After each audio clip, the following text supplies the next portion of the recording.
מילה ממה שכתוב שם. זה כתב ספרים מצרי.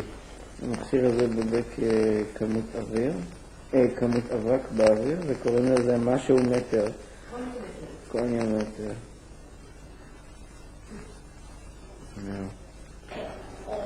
Determination is so important that if these are different methods, it's very difficult to compare.